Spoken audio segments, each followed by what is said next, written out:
Bismillahirrahmanirrahim. Elhamdülillahi Rabbil alemin. Ve sallallahu ve sellem ala seyyidina Muhammedin ve ala alihi ve sahbihi ecma'in. Değerli dostlar, Allah'ın peygamberi Muhammed sallallahu aleyhi ve selleme sahabi olmak şerefine nail olmuş Huzeyfe isimli bir zatı konuşmak için burada toplanmış bulunuyoruz. Bir sahabiyi konuşmak, insanların yükselttiği, meşhur ettiği, tarihin öne çıkardığı bir şahsiyeti konuşmak değildir. Bir sahabiyi konuşmak, Allah'ın kitabı, Kur'an'ı ellerinden, dillerinden aldığımız, dolayısıyla akidemizle, kitabımızla, peygamberimizle birinci dereceden bağlantısı bulunan bir insanı konuşmaktır. Şimdi biraz sonra zikrederken göreceğiz ki Huzeyfe isimli sahabi, yüzlerce operasyonda imzası olan, şu kadar yıl İslam devletini idare eden Ömer gibi, Osman gibi, Ali gibi ağır operasyonlarda parmağı veya izi olan, imzası olan bir insan değil. Çok uzun yıllar yaşadığı için farklı dönemleri iç içe geçirmiş bir insan da değil. Huzeyfe bin Yeman radıyallahu anh, Resulullah sallallahu aleyhi ve sellemle 8 yıl yaklaşık bir arada olmuş. Sahabilik hayatı 8 yıldan biraz fazla. Ama 80 asır sonra bile anılacak bir ismin sahibi. Bu onun çok üstün deha yeteneklerinden de kaynaklanmıyor. Sahabilik ünvanını diğer sahabilere göre kendi açısından bakıldığında çok iyi değerlendiren, sahabiliğin kıymetini çok iyi bilen birisi olmasından kaynaklanıyor. Kardeşler, ashabtan birini konuşmak, bu ümmetin en üstünlerinden birisini konuşmaktır. Kalbi en temiz olan müminlerden birini konuşmaktır. İlmi en derin olan insanlardan birisini konuşmaktır. Şu fani dünyaya en az tenezzül eden insanlardan birisini konuşmaktır. Bu 4 özellik, ümmetin en üstünü olmak, kalbi en temiz olmak, ilmi en derin olmak, dünyaya en az tenezzül etmek. Bu 4 özellik, ashab-ı kiramın bu tür özellikleri, her birinde farklı bir açıdan tezahür eden bu özellikleri, çağlar geçtiği halde, onların nerede gömülü oldukları bile unutulduğu halde, bütün nesillerin ahlaklarını, takvalarını ve amellerini taklit edebilecek insan olmalarını sağlamıştır. Bugün Huzeyfe radıyallahu anh'ı konuşuyorsak biz, tarihi bilgimiz tazelensin diye konuşmuyoruz.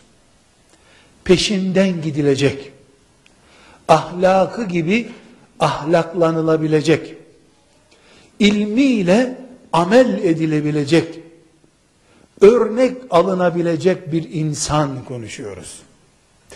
Bize Huzeyfe radıyallahu anh'ın tarihi lazım değil. Onun fiziki yapısı da bize lazım değil. Uzun boylu muydu? Şişman mıydı? Esmer miydi? Bizim için çok önemli değil. hiç önemli değil. Ama Huzeyfe gibi olma mücadelesi bizim için kurtarıcıdır. Taklit edilebilir ahlakı, uygulanabilir ilmi olan bir insan konuşuyoruz. Bunun için biz genelde ashab-ı kiramdan söz ederken ve özellikle Resulullah sallallahu aleyhi ve sellem Efendimizin bir meziyetini öne çıkardığı, ki Huzeyfe'de bu var radıyallahu anh, bir meziyeti özellikle nübüvvet onayı ile öne çıkarılmış. Peygamber tasdiki ile bir meziyeti hak edilmiş meziyettir diye insanlığa sunulmuş.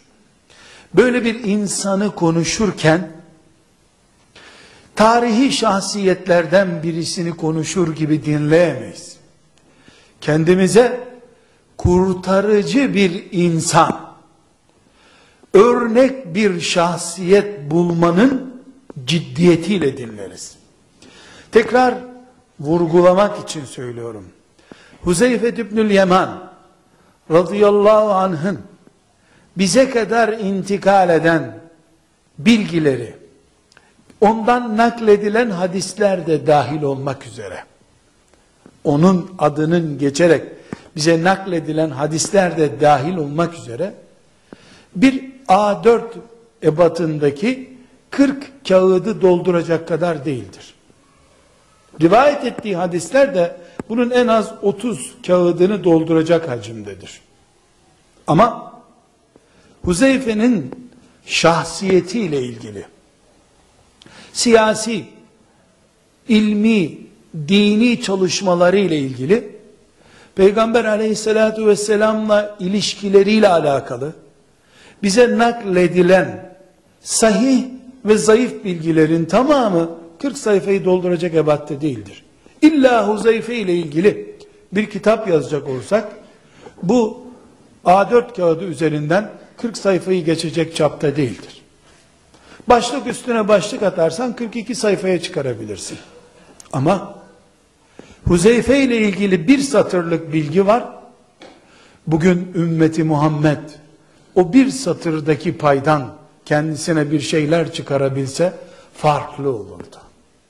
Huzeyfe bir gün işe yaramış, o yaradığı iş Resulullah sallallahu aleyhi ve sellemin hayatında dönüm noktası olmuş.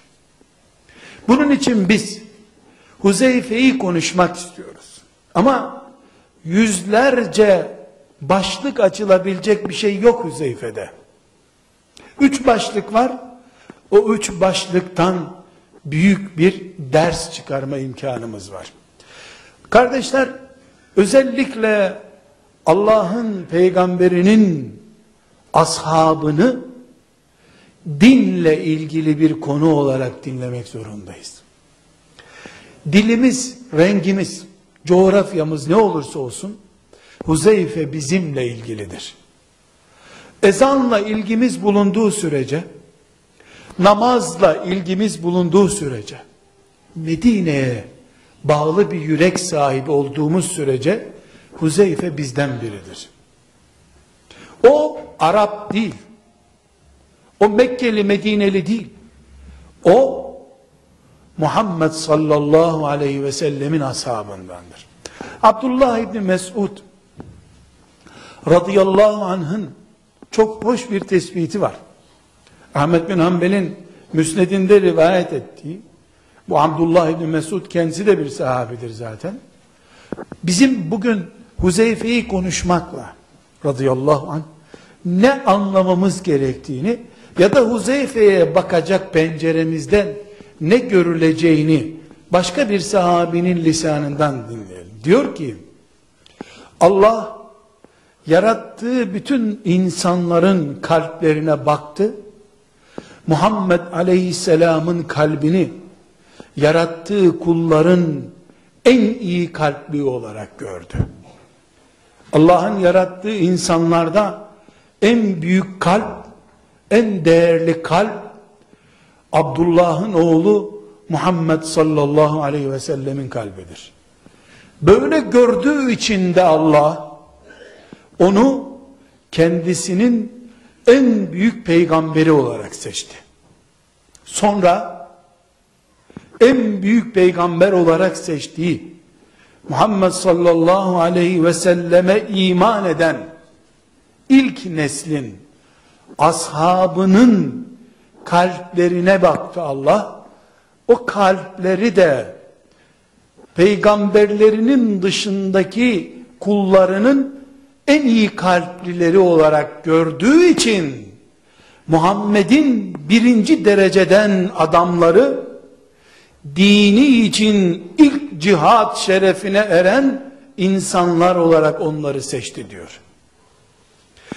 Abdullah İbni Mesud radıyallahu anh'ın bu tespitinde sadece bir seçim kriterinden söz etme yok. Gelecek kuşaklara da Huzeyfe'den, Abdullah İbni Mesud'dan, Ömer bin Hattab'dan söz edildiğinde, kimden söz edildiğini, Allah'ın özellikle kendisine en büyük peygamber olarak seçtiği ve ona en uygun gördüğü bir nesilden söz edildiğini anlatmak istiyorum. Bizim özellikle ashab-ı kiram üzerinde elhamdülillah herhangi bir negatif cümlemiz asla yok. Olmaz da, ama yüzlerce seneden beri ashab-ı kiramı özellikle soy farkına göre, klik yakınlaşmasına göre tasnif etmek isteyen bir anlayış maalesef vardır. Bizim topraklarımızda sekülerizmin de din öğrettiği zamana kadar bu ayrım yoktu. Ne zamandan beri cübbesi İtalyan kılıklı cübbeliler de din öğretmeye başladıysa, ashab-ı kiramı da tasnif etme, puanlama hastalığı ortaya çıktı. Halbuki Müslümanların Abdullah İbni Mesud radıyallahu anh'ın bu sözünden çok rahat anlaşılacağı gibi, Müslümanların ashab-ı kiram üzerinde böyle bir tasnif etme hakkı yoktur. Çünkü Allah azze ve celle Peygamberi Muhammed aleyhisselama adam olma, onun birinci dereceden ve onun kefaletiyle Müslümanlık yaşama hazzına kavuşacak kitle olarak seçtiği, Kur'an'ın ve hadisi şeriflerin, yani Peygamber aleyhisselamın şu kadar, bu kadar diye tasnif etmediği bir şekilde ashab-ı kiramı tasnif etmek batıldır. Bu ümmetin temelinde yoktur. Zira ashab-ı kiram Allah'ı memnun etmişlerdir. Bu Kur'an'la sabittir. Çünkü Kur'an onlardan memnun olduğundan söz ediyor, isim vermiyor. Kureyş diye ayırmıyor. Ensar, muhacir diye ayırmıyor. Ensardan da, muhacirden de memnun olduğunu söylüyor. Dün Müslüman olanlar, bugün Müslüman olanlar demiyor. Mekke'nin fethine kadar Müslüman olamayıp, kılıcı görünce Müslüman olanlar diye bir ayrım yapıyor Allah. Fetihten önce, Mekke'nin fethinden önce Müslüman olanlar bir başka. Ama ve kullen vaadallahu'l husna. Hepsine cennetini vaat etmiş Allah. Cenneti garanti etmiş insanlardan söz ederken Allah, fetih zoruyla iman etmiş. Kılıcın artık ensesinde olduğunu gördüğü için Müslüman olmuşlara bile ve kullen vaadallahu'l husna. Onlara bile sahabe oldukları için, peygamber eline tutmak şerefine nail oldukları için Allah cennetini vaat etmiştir. Kur'an'a iman eden bir nesil ashab-ı kiramın arasında asla bu tasnifi yapamaz. Yoksa Kur'an'ın neresine iman ettiği insana bir gün sorulur. El-Hatib Bağdadi diye meşhur olan, Hatip Bağdadi diye meşhur olan bir alimin, muhaddisin çok hoş bir tespiti var. Çok hoş bir tespiti var. Diyor ki, velev ki Kur'an onlarla ilgili onlarca ayet zikretmiş olmasın, velev ki Resulullah sallallahu aleyhi ve sellemin ashabının menakıbiyle ilgili, onu öven cümleleriyle ilgili yüzlerce hadis-i şerif bulunmuş olmasın, Ebu Bekir'i göklere çıkaran, Ömer'i, Osman, Ali'yi göklere çıkaran, Abdurrahman İbni Avf'ı cennetlere uçuran, Muaz İbni Cebel'i arşa taşıyan, velev ki bu hadis-i şerifler olmasın, sadece hicret etmeleri, Resulullah sallallahu aleyhi ve selleme atını denize de sürsen peşindeyiz ya Resulullah demeleri, babalarından, dedelerinden kalan hurma bahçelerini, daha önce savaştıkları insanlara iman kardeşi olduk diye feda etmeleri, onların inkar edilemeyecek bir şekilde tarihe mal olmuş olan Kur'an'a hizmetleri, Kur'an muallimi olarak yeryüzüne dağılmaları dikkate alındığında, hiçbir hizmetleri olmasa sadece bu özelliklerinden dolayı bile onlar ümmeti Muhammed'in baş tacıdır diyor. Sırf bu özelliklerinden dolayı ashab-ı kiram övülmeye, ümmeti Muhammed'in büyükleri olarak kabul edilmeye, aralarında herhangi bir ayrım yapılmamaya müstehaktırlar, sırf şu hicretlerinden dolayı, Resulullah sallallahu aleyhi ve selleme can verişlerinden dolayı, dul bir kadının çocuğunu paketleyip Resulullah'a hediye olarak getirmesinden dolayı, sırf bunlara bile bakıldığında onların büyüklüğünün şahidi olarak yeter. Nerede kaldı ki Kur'an onlara şahit, yüzlerce hadis-i şerif onların bu dindeki azim mevkiine şahit. Bundan dolayı İbn Hazm diyor ki, bizden biri, ki İbn Hazm 4. asırdan sonra gelmiş birisi, bizden biri, yani ashab olmayan nesillerden herhangi bir Müslüman kıyamete kadar yaşama imkanına kavuşsa ve kıyamete kadar en güzel taatları, en güzel ibadetleri yapmış olsa, tek bir saat Resulullah'la beraber gün geçiren sahabenin mevkiine ulaşması mümkün değildir diyor. Sahabe olmayan birisinin, ashab-ı kiramın mevki olarak, Resulullah sallallahu aleyhi ve selleme yakınlık ve hizmet olarak en düşük noktada durduğu tahmin edilen, Hamza bin Abdülmuttalib'in katili olan Vahşi radıyallahu anh ile onun dışında, yani sahabi olmayan en iyi Müslüman arasında Ahmet-i Faruk-u Serhendi, İmam Rabbani diye bildiğimiz zat benzetme yapıyor. Bir sahabi en düşük puanlı, Peygamber aleyhisselam efendimizin amcasını öldürmüş, yıllar sonra İslam'la şereflenmiş, Peygamber aleyhisselam efendimizin yüzüne bakmaya yıllarca haya etmiş, işlediği cürümden dolayı. Onunla sahabi olmayan en iyi Müslüman, mesela bir tabi'i, ki o da Peygamber aleyhisselamın tasdikiyle ashabtan sonraki en büyük nesilden bir Hasan Basri mesela, onunla Vahşi arasında bir benzetme yapacak olsak, Vahşi'nin cihat meydanlarında ses çıkaran atının nalının altında bir tozla bile ölçülmesi mümkün değildir diyor. Çünkü birinin kefili Peygamber aleyhisselamdır, öbürünün ne olacağı mahşerde belli olacaktır. Binaenaleyh kardeşler, biz sahabeden birini konuşurken tekrar vurguluyor, din konuşuyoruz.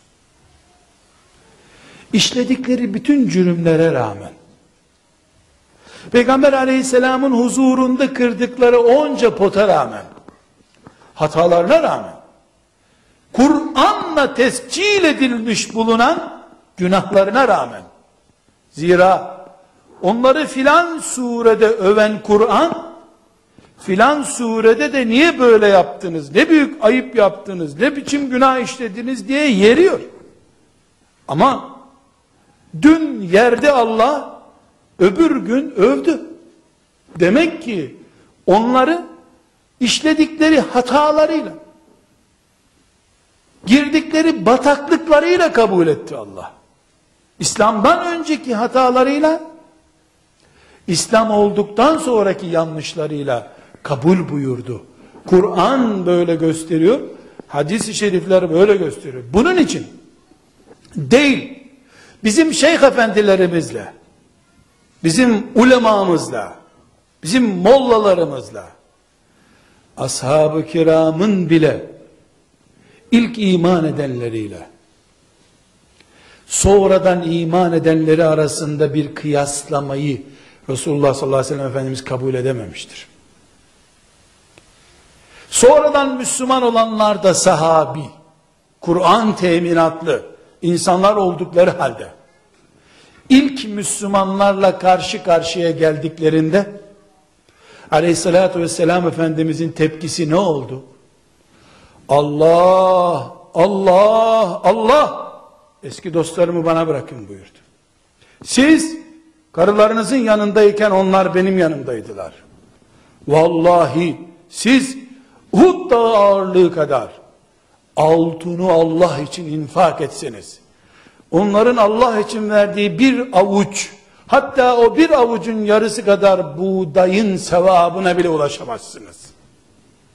Çünkü siz karılarınızı terk etmeye yanaşmadığınız zamanda onlar canları, malları ve bütün hayatlarıyla Resulullah'ın adamı olmak için aday oldular. Bugün biz ashab-ı kiramı konuşurken din konuşuyoruz, bunun için diyoruz. Onları konuşmamız Kur'an konuşmamızdır. Umudunu taşıdığımız cennet, onları konuşmamızla veya onlarla bağımızı kesmemizle çok yakın dereceden ilgilidir. Kardeşler, çünkü bizim yazılı kağıtlarda gördüğümüz vahyi onlar canlı canlı dinlediler. Cebrail'den vahiy alırken Resulullah sallallahu aleyhi ve sellem'den nasıl terler boşaldığını gördüler. Vahiy ilk pratiğini onların üzerinde yaptı. Artı onlar bizim gibi medreselere gidip hocaların önüne diz çöküp Arapça öğrenip öğrendikleri Arapçayla da Allah'ın ne dediğini anlamaya çalışmadılar. Allah çok iyi bildikleri için Arapçayı mucize olarak kafalarından aşağıya indirdi. Onlar iyi bildikleri için Arapçayı mucize olarak Kur'an'la karşılaştılar. Bu nedenle Huzeyfe radıyallahu anh, Abdullah İbni Mes'ud, Enes İbni Malik, Abdullah İbni Abbas, ben filan ayetten şunu anladım dediği zaman o ayetten en iyi anlaşılacak şeyi anlamış demektir. Çünkü Kur'an onların diline muhatap oldu. Bizim filanca kadın filanca kocasıyla Resulullah'ın önünde tartıştı. O da halini Allah'a arz etti. Kadıncağız bunaldığını söyledi diye. Tefsirlerden öğrendiğimiz şey onların gözlerinin önünde oldu, bitti. Binaenaleyh İslam onların anlayışıyla daha doğru bir anlayıştır. Onlar %100 şirk bataklıklarından arınıp Resulullah sallallahu aleyhi ve selleme geldiler. Bu nedenle beyinleri %100 Kur'an'ı anladı. %100 Kur'an'ı anlayan beyin bir sürü sistemden sonra o sistemleri de henüz sıfırlayamadan, çöp kutusuna atamadan, İslam'ı başka dillerden aktarılmış bilgilerle ve sistemlerin etkisi altında öğrenen nesillerden kesinlikle çok daha üstündürler. Çok daha değerlidirler. Allah katında akla göre, mantığa göre. Kardeşler, bu pencereden bakıp Huzeyfe radıyallahu anh'ı görmek istiyorum. Ama üçüncü defa vurgulamam gerekiyor. Huzeyfe ile ilgili bütün teracim kitaplarından, hadis kitaplarından, şişmanıyla, zayıfıyla, orta boylusuyla ne kadar bilgi varsa toplayalım. Bu bir kitabı zor doldurur bilgidir. Ama Huzeyfe'de hayat var. Radıyallahu anh. Öğrenilecek çok şey var. Benim aklımın bir türlü idrak edemediği, beynimi zorlayan bir şey, sizi de zorlasın. Bakın Huzeyfe'de neler varmış. Resulullah sallallahu aleyhi ve selleme en çok kimi seviyorsun diye sormuş. Amr ibn al-As radıyallahu anh, Aişe'yi demiş. O da hemen lafı çevirip erkeklerden kastettim demiş. Kimi seviyorsun erkeklerden? Babasını demiş. Ebu Bekir. Bunu 3 defa, 5 defa, 10 defadan fazla söylemiş. Ebu Bekir'le ilgili sevgisini belki 10 defa tekrar ettiği hadis-i şeriflerde sabit. Hem şahıs olarak Ebu Bekir'i çok seviyor, hem de ne diyor? Ebu Bekir'in parası kadar bu hizmette hiçbir şeyden istifade etmedim diyor. Her şeyiyle Ebu Bekir'e hayran. Herkesi Medine'ye hicret ettirmiş, Ebu Bekir'i yol arkadaşı olarak bırakmış. Kendisinden sonra hizmetlere vekalet olarak Ebu Bekir'i uygun görmüş. Kadın vefatından, Aleyhisselam Efendimizin vefatından çok kısa bir zaman önce bir kadın gelmiş. Ya Resulallah, sana bir şeyler sormak istiyorum demiş. O da sonra gelirsin gibi ertelemiş görüşmesini. Seni bulamazsam burada Ebu Bekir'i bulursun demiş. İşaret hep Ebu Bekir'e. Ebu Bekir, Ebu Bekir. Ebu Bekir, Ebu Bekir. Ama bakıyoruz Ebu Bekir'i bu kadar seviyor. Ömer'e sevgisi bir başka. Ali bin Ebi Talib radıyallahu anh'ı neredeyse eliyle kaldırıp arşa kadar yükseltecek, öyle seviyor. Çok seviyor. Ali diyor, nasıl Musa'nın Harun'u vardı, sen de benim Harun'umsun diyor. Allah Allah, çok hoş bir şey. Kendi eliyle büyüttüğü bir çocuk zaten. Şimdi ashab-ı kiramdan çok sevdiği insanlar var. Bunlardan 10 tanesine de sen cennete gireceksin diye garanti vermiş. 10 cennetle müjdelenmiş insan var. Bu insanların başka türlü sevdiği var. Vefat edeceğine birkaç dakika kaldığını anlayınca Ali gibi, Ebu Bekir gibi, Ömer gibi insanları çıkın odamdan demiş. Ayşe kalsın burada demiş. Ayşe'nin dizine başını koyup vefat etmek istemiş. Ayşe sevgisini gösteriyor. Ebu Bekirler, Ayşeler sevdiğini dillendirdiği, mesela kalkıyor bir sahabeye diyor ki, Muaz seni çok seviyorum, sana bir dua öğreteyim diyor. Öbür taraftan İslam'ın o gün Medine'de ve kıyamete kadar en büyük sorunlarından birisi olan, Kur'an'ın ilk sayfalarından itibaren en önemli konularından biri olan münafıklıkla ve münafıklarla ilgili dosyayı sadece Huzeyfe'ye açmış. Huzeyfe'yi çağırmış.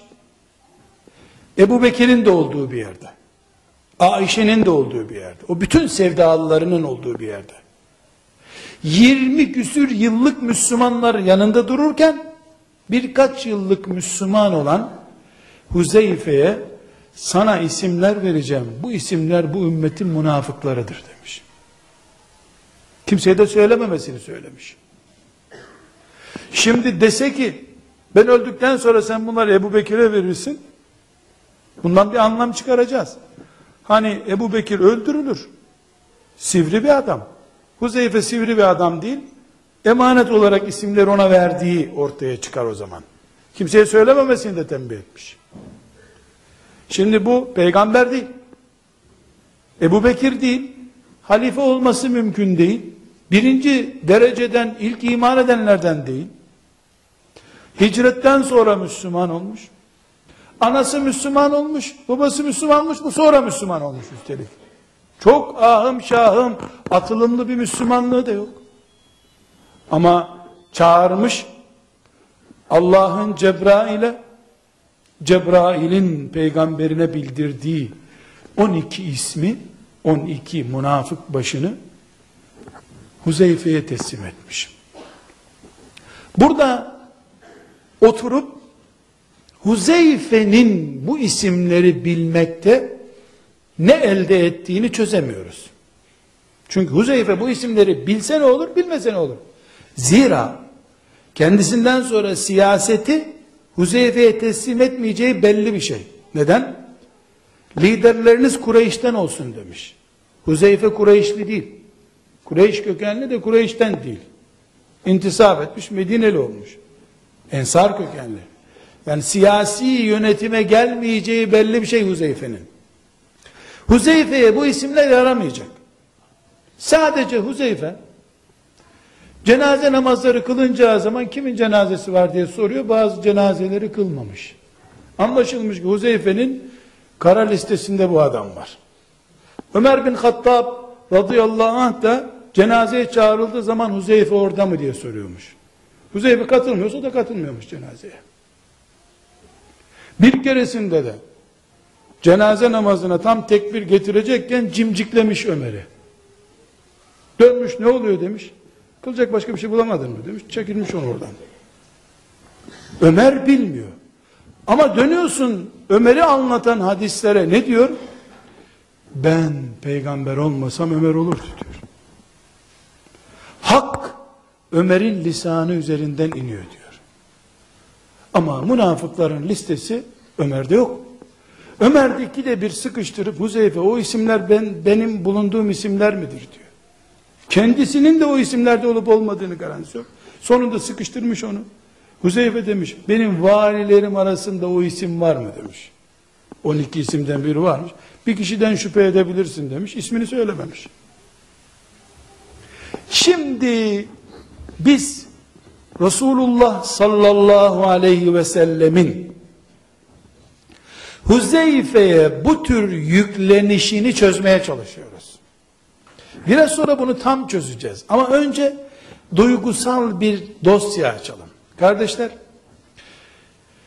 dağların emrine gireceği, meleklerle haşir neşir bir peygamber bile olsan, Muhammed aleyhissalatu vesselam bile olsan, şöyle çay içip kahve içip sırrını dökeceğin arkadaşa ihtiyacı var insanın demek. Huzeyfe'yi bunun için yanına çağırmış. Ama Huzeyfe bu testi ne zaman yakalamış? Huzeyfe radıyallahu anh Müslüman olduğu gün gelsene münafıkların ismini vereyim dememiş Efendimiz Aleyhisselam. Münafıkların ismini 6. yılda öğrenmiş. Efendimiz sallallahu aleyhi ve sellem'in hicretinin 6. senesinde. Ne zaman öğrenmiş? Şimdi çözdük. Huzeyfe'yi çözüyoruz. Bildiğimiz bir Ahzab savaşı var. Bunun bizim dilimizdeki adı Hendek Savaşı'dır. Kur'an'daki adı Ahzab Savaşı'dır. Ahzab Savaşı ne? Mekkeli müşriklerin ve müşrik Arap kabilelerinin içerideki Yahudilerle ittifak ederek Medine'yi kuşattıkları savaşın adıdır. Bir aydan fazla uzun bir zaman sürdü. Kur'an-ı Kerim'den anlıyoruz. Bu Ahzab Savaşı'nın 3 büyük özelliği var. 1, Kur'an deyimleri bunlar. Çok soğuk bir dönem. Medine'de ne kadar soğuk var? rastladığınız zaman görürsün. Gündüz 45 derece, gece eksi. Böyle acayip bir iklim. Soğuk mevsimlerinde. Çok soğuk bir dönem, Ahzab Savaşı'nın olduğu dönem. Şiddetli açlık var. 3 gün, 4 gün hiç yemek yiyemiyor ashab-ı kiram. Ve korku dorukta. 3 şey dorukta Ahzab Savaşı'nda. Soğuk, açlık ve ölüm. Ölüm tehlikesi, açlık tehlikesi ve soğuk tehlikesi. 3 şey dorukta. Ashab-ı kiram Medine'nin etrafına bildiğiniz gibi hendek kazdılar. Medine böyle bir yay şeklinde hendek içine alındı. Diğer bölgeler dağlık olduğu için müşrikler o tarafı kuşatamadılar. Vadi olan kısmı hendek içine alındı. Ashab-ı kiram hendeğin bu tarafında beklediler ama içeride açlık var, soğuk var, nöbet tutulamıyor. Müşrikler de 10.000 kişi öbür tarafta bekliyorlar. Ashab-ı kiram hicretin 2. senesinde 1500 kişiydiler. Çünkü Efendimiz sallallahu aleyhi ve sellem 2. senede nüfus sayımı yaptırmış. Bu nüfus sayımını yapan da Huzeyfe ibnül Yaman'dır. Çağırmış onu. Bana Allah diyenleri say demiş. Biz de ona 1500 kişinin ismini verdik diyor. Demek ki 2. senede 1500 kişiymiş ashab-ı kiram. Bu 1500 kişinin kadınlı erkekli olduğunu düşünelim. 5. 6. yıla gelindiğinde bilemedin 3000 kişi olsun ashab-ı kiramın hepsi cihada katılacak kadar bir eylem içinde olsalar bile. Şimdi Efendimiz sallallahu aleyhi ve sellem bir ay geçmiş, Ahzab Savaşı'nda artık açlıktan ashab-ı kiram kıpırdayamayacak hale gelmişler. Yiyecek içecek bir şey yok. Hatta Efendimiz aleyhisselamın en önemli mucizelerinden biri, sahih hadisle sabit olan mucizelerinden biri bu savaş, Ahzab Savaşı'nda gerçekleşti biliyorsunuz. Sahabeden bir tanesine evindeki oğlağı kestirdi, o oğlağa yemek yaptırttı, onunla 600 kadar sahabinin karnını doyurdu Efendimiz sallallahu aleyhi ve sellem. Sonra da kazanın geri kalan kısmını ev sahibine hediye etti. Bir mucizesi Efendimiz sallallahu aleyhi ve sellem. Şiddetli açlık, şiddetli soğuk ve ölüm tehlikesi Kur'an-ı Kerim'in ifadesiyle gırtlağınıza kadar gelmişti ciğerleriniz diyor. Ölüm korkusundan. Çünkü 10.000 kişi yuha diye bir saldırsalar ashab-ı kiram en az 5 kişi 6 kişiyle uğraşacak şekilde olmaları lazım. O tarafta her gün develer kesip yiyorlar, bu tarafta açlık var. Böyle bir pozisyon, ashab-ı kiram şiddetle korkuyorlar. Takatleri, mecalleri yok. Hatta meşhurdur, ashab-ı kiramın aleyhissalatü vesselam Efendimizin taş bağlama olayı da o gün gerçekleşmiş. O günlerde, Ahzab Savaşı günlerinde gerçekleşmiş. Şimdi kardeşler, Efendimiz sallallahu aleyhi ve sellem iyice bunalmış. Ashab-ı kiram bunalmışlar. Hayatında ilk defa namaz kaçırma pozisyonu o gün gerçekleşmiş. Yani namaz kılmaya Peygamber aleyhisselam Efendimiz bile vakit bulamamış. Artık ölüm tasviri yapmaya gerek yok. Peygamber Efendimiz namaz kaçırmış, düşün. Ahzab Savaşı'ndaki günlerinde. Şimdi Efendimiz sallallahu aleyhi ve sellem bir akşam vakti ashab-ı kiram onun etrafında sinmişler, tam sinmişler ama karşı tarafta ne olup bittiğini merak ediyor. Ne kadar erzakları kalmış, bir ayı geçmiş, yani o adamların 2 ay daha dayanacak vakti varsa, bu tarafta o kadar mecal kalmamış. Yok, onların da 2-3 günlük erzağı kalmış ya da moralleri bozulmuşsa, biraz daha direnecekler. Böyle bir istihbarat gerekiyor. Efendimiz buyurmuş ki, yahu demiş, şu adamların tarafına geçip de bir baksanız, bir istihbarat toplasanız bana demiş. Yok mu içinizden birisi gidecek 10.000 tane silahlı adamın ortasında şaraplı içmişler hep sarhoş yarısı, gidecek bakacak ne yapıyorlar bu adamlar, ne kadar develeri, erzakları ne kalmış, yemekleri pişiyor mu inceleyecekler. Moraliniz düzgün mü diye soru soracak. Gelecek, sağlam olarak bilgi verecek. Yani git seni delik deşik etsinler desen daha iyi olur. Aynen böyle söylemiş. Sizden biri yok mu? Gidecek bu adamların ne yaptığını bana görecek, gelecek. Hiç kimse ses çıkarmamış. Bir kişi ölsün dese daha anlamlı. Bu Allah için şehit olmaya kalkacak bir kişi. İkinci defa sormuş. Yine kimse ben buradayım ya Resulullah diyememiş. Dikkat edin, Ebu Bekir oradaydı. Ömer de oradaydı. Ali de oradaydı. Osman da oradaydı. Hasan ibn Sabit gibi birkaç yaşlı sahabe hariç, kadınlar hariç, bütün sahabe oradaydı. Kimse ben kalkarım demedi.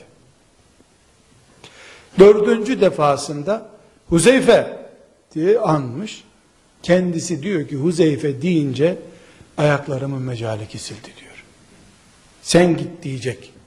Anladım diyor. Huzeyfe sen git ama bir şartla. Yılanı uyandırmayacaksın demiş. Senin gittiğini anlamayacaklar. Hem gitmek tehlikeli, hem adamlara haberi, yani istihbarat yapıldığını, casusun içeri girdiğini çaktırmadan geri geleceksin diyor. Huzeyfe münafıkların da pek çok sırrın da sahibi olmayı o gün hak etmiş. Ayağa kalkmış. Peki ya Resulallah demiş. En güçlü sahabilerden biri değil. Çok yiğit bir delikanlı değil. Oranın yiğit delikanlısı Ali bin Ebi Talip'tir radıyallahu anh. Neden? Çünkü o Hendek'in ilk geçilmek istendiği gün Ali şecaatini gösterdi. Ama o soğukta gece yarısı 10.000 silahlı adamın ortasına gitmek için Ali kalkamadı. Ebu Bekir de kalkamadı. Huzeyfe deyince ayağa kalktı. Peki ya Resulallah dedi. Gitti. Ebu Süfyan müşriklerin komutanıydı. Onun dizinin dibine oturdu. Hatta ona nasılsın, ne yapıyorsun diye sorular sordu. Sen kimsin buraya geldin? Sen kimsin demiş. Ben Ebu Süfyan dedim. Ha otur o zaman demiş. Bu onun üstüne gir. Kendisi anlatıyor bu hatırasını. Sonra sabah olmadan Resulullah sallallahu aleyhi ve selleme gelmiş. Ya Resulullah demiş. Bu adamların dayanacak mecali kalmadı. Hepsi gidelim mi diye konuşuyorlar demiş. Tekbir getirmiş Efendimiz sallallahu aleyhi ve sellem. Çok büyük bir müjde çünkü. O gün savaşın sanki 40. günü değil, ilk gün gibi ashab-ı kirama yeniden kan geldi. Yeniden heyecanlandılar.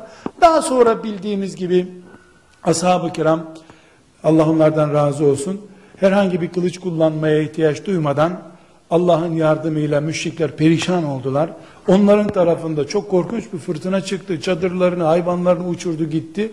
Canlarını zor kurtarıp kaçtı müşrikler. Kur'an-ı Kerim'den öğreniyoruz bu bilgiyi. Ashab-ı kiram da Allah'ın lütfettiği bir zaferle Medine'ye geri döndüler. Şimdi kardeşler, Peygamber aleyhisselamın sır abidesi. Bu sırdaşlık sadece münafıklara ait bilgiden gelmiyor. Resulullah sallallahu aleyhi ve sellemin kendisinden sonra meydana gelecek fitneleri de en iyi bilen bu sahabe. Fitne uzmanı. Fitne ile ilgili bilir kişi. Adını nasıl kullanırsak kullanalım. Ama her halükarda Huzeyfe ibnül Yaman radıyallahu anh'ın bütün bunların ötesinde dünyaya tenezzülsüzlüğü peygamberin dikkatini çekmiş. Mobilya düşkünü değil. Servet düşkünü değil. Ömer bin Hattab radıyallahu anh'ın zamanında El-Medain isimli bir şehre vari olarak tayin etmiş bunu Ömer radıyallahu anh. Yanına da görevlendirme kağıdını yazmış. Kağıt her valiye yaptığı gibi bu sizin valinizdir. İşte il meclisinde, bugünkü deyimle il meclisinde görüşün, maaş takdir edin, evini verin diye talimat veriyor. Medain'e gittiğinde bunu karşılamışlar. Bir eşeğiyle gitmiş Medain'e. Karşılamışlar bunu. Hoş geldin filan. Bunu yeni gelen valinin kölesi zannetmişler. Eşekle geliyor. Kilometrelerce, yüzlerce kilometre yol geliyor. Eşekle geliyor. Yırtık pırtık. Efendim nerelerde demişler. Efendim ahirette demiş. Resulullah sallallahu aleyhi ve sellem'i kastediyor. Hani vali gelecekti buraya, ben geldim diyor. İşte yazım. Bakmışlar iş ciddi. Ömer'in valisi olur böyle düşünmüşler. Ne maaş istiyorsun sormuşlar. Bana bir ev bulun demiş. Bir de her gün bir ekmek bulun. Bir de şu hayvanım aç kalmasın. Başka bir şey istemem demiş. Hazreti Osman radıyallahu anh'ın vefatından 40 küsür gün sonra vefat etmiş Huzeyfe radıyallahu anh. Demek ki ortalama 20-21 sene Medain'de vali olarak kalmış. Vefat ettiğinde Hazreti Osman valiydi çünkü bu. 21 sene bir eşek, bir tutam ot, bir dilim ekmekle valilik yapmış. Şimdi o topraklarda onun filmini çevirecek kadar bile fakir insan yok. O rolü taklit edecek kadar fakirliği tanıyan kimse yok. Ondan önce krallıklar olan bir yer Medain. Dünyaya tenezzülsüz birisi. Onun bu tenezzülsüzlüğü Ömer'in de dikkatini çekmiş. Bildiğimiz bir vaka, bir kere daha teberrüken, Allah'tan bereket umarak anmamızda fayda var. Bir gün Ömer bin Hattab radıyallahu anh, ashab-ı kiramdan, tabiinden bir nesille oturuyorlar, böyle bir evin, geniş bir evin içindeler. Demiş ki Ömer, arkadaşlar demiş, Allah'tan ne istersiniz bir söylesenize bana demiş. Ne istiyorsunuz Allah'tan demiş. Oradan biri Ömer'i memnun edecek şimdi. Demiş ki Allah'tan isterim ki şu oda dolusu kadar altınım olsun. Sonra onları Allah için infak edeyim. Öbürüne demiş sen ne istiyorsun demiş. Müstedrek isimli hadis kitabından naklediyorum bunu.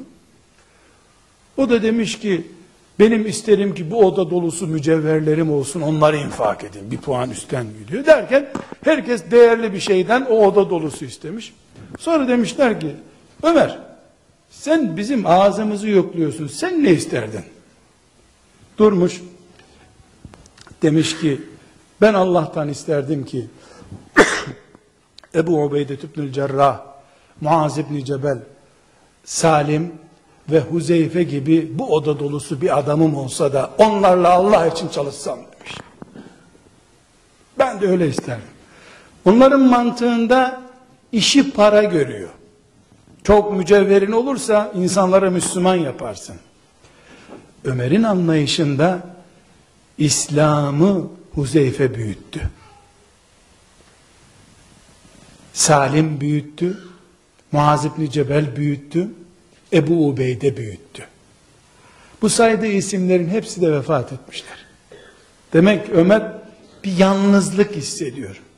Sadece Huzeyfe yaşıyor orada. Salim'in de yaşadığı büyük ihtimal var ama Ömer'in derdi başka. Bu adamlar gibi adamlar istiyor.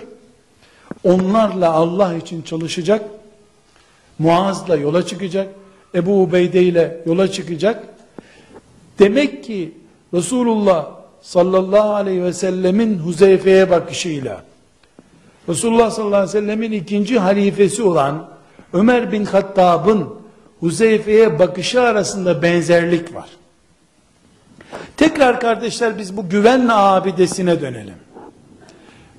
Huzeyfe güven abidesi oldu da yani münafıkların ismini bildi de ne oldu?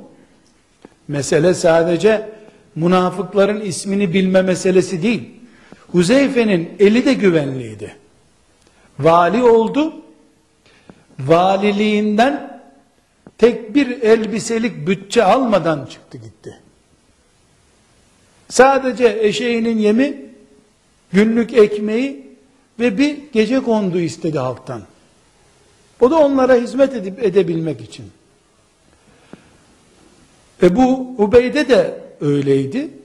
Ömer'in onun için dikkatini çekmiş. Muaz da öyle. Salim de öyle. Allah hepsinden razı olsun.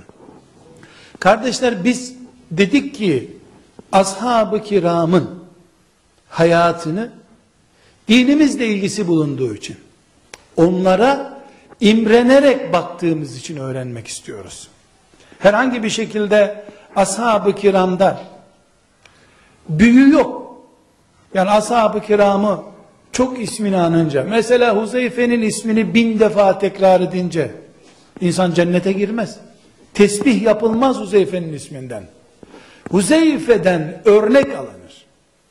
Bu örnekliği birkaç noktada toplayacağız, sözümüzü bitireceğiz. Bir, Huzeyfe Cebrail'le arkadaşlık yapan, Peygamber aleyhisselam Efendimizin bile arkadaşlığına ihtiyaç hissedeceği kadar candan bir insanmış demek ki. Bugün bize dönsün bu kağıt, dönsün. Bizim davamız candan insanlara ihtiyaç hissediyor.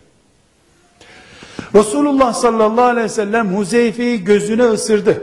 Bu candan bir adam. Ebu Bekir'e açmadığı sırlarını ona açtı. Ömer'e açmadığı sırlarını ona açtı. Biz sadece münafıklara ait dokümanın onda olduğunu biliyoruz. Ama Huzeyfe'nin fitnelerle ilgili, yani Resulullah sallallahu aleyhi ve sellem'den sonra ortaya çıkacak iç sorunlarla ilgili de çok şey bildiğini söylüyor. Bunları söylemeden gitti bu dünyadan. Çünkü söyleme talimatı yoktu Huzeyfe'ye.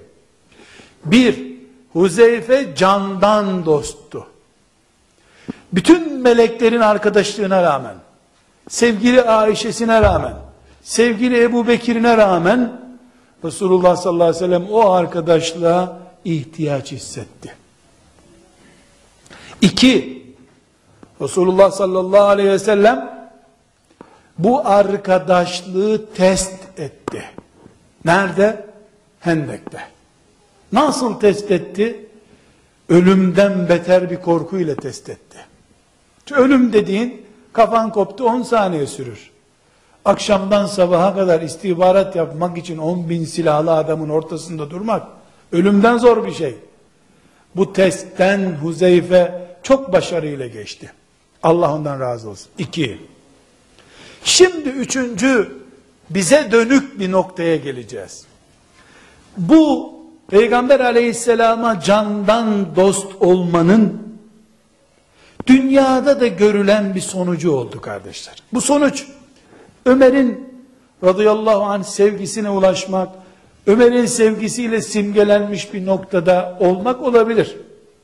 Bu ayrı bir konu. Ama bugün bizim Huzeyfe'ye milyarlar kere minnet etmemiz gereken, onu hayırla anmamız gereken büyük bir hizmeti var. Huzeyfe, Peygamber aleyhisselamın sırdaşı olurken, kafalı bir insan olduğu için bu sırdaşlığa ulaşmış. Bugün elimizde eğer, Matta, Yuhanna, Ranna'ya göre filan İncil der gibi, Ebu Bekir'e göre İncil, estağfurullah, Ebu Bekir'e göre Kur'an, İbn Mesud'a göre Kur'an, Ali'ye göre Kur'an, Osman'a göre Kur'an diye farklı farklı Kur'anlar yoksa bu Huzeyfe'nin sayesindedir. Ya da Allah Huzeyfe'yi bu hizmet için seçmiştir. Hangi cümle uygunsa artık.